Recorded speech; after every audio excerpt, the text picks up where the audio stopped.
You know, I never studied, I never even looked into writing novels or how the business worked of finding an agent. I came into this knowing nothing. I wrote a novel on a dare, and a couple of months later I had representation, and it was literally 13 months from the day I said I'm going to write this novel to the day that I had a 5-book deal with, I think, the best publisher in science fiction and fantasy, and one of the best editors in the business. Well, so. it's because you wrote such a hell of a good book. Thank you. I'm amazed. I've told the story before of what happened, how we bought the series. Is that I had met Ken at a NorwestCon. What is it, like 3 years ago now? About 3. Yeah. And, you know, heard him read and had read some stories and really liked what I read, the short fiction. And, you know, and asked him if he had a novel.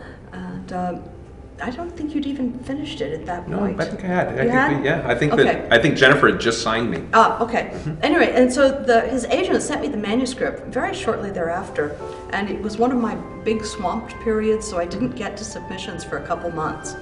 And I finally cleared enough schedule that I could actually read serious agent submissions from people who actually wanted to read rather than, you know, the over-the-transom stuff. And I'm sitting there and I'm reading this book, and the hair on the back of my neck stood up, literally. It's like, oh my God, why did I let this sit so long? And then I second-guessed myself. I said, wait a minute, it can't be that good. You know, I'm just, you know, bored with bad books, and this is mediocre and it looks great. Because that's the great risk of an editor, is you read so much really, really awful submissions that the merely mediocre starts to look brilliant.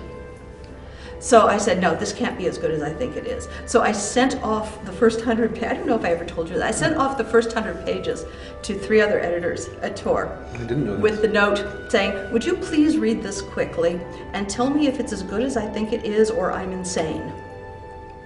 And they all got back to me within 3 days saying, it's as good as you think it is. Where's the rest? Am I allowed to know who? No. Oh, okay. At which point I took it to Tom and, you know, gave him the first 100 pages to read. And I said, you know, I'd like to buy at least the first book of this series. And he said, buy all 5. And I said, okay. So we did. But it was like lightning striking reading that first book. It was astounding.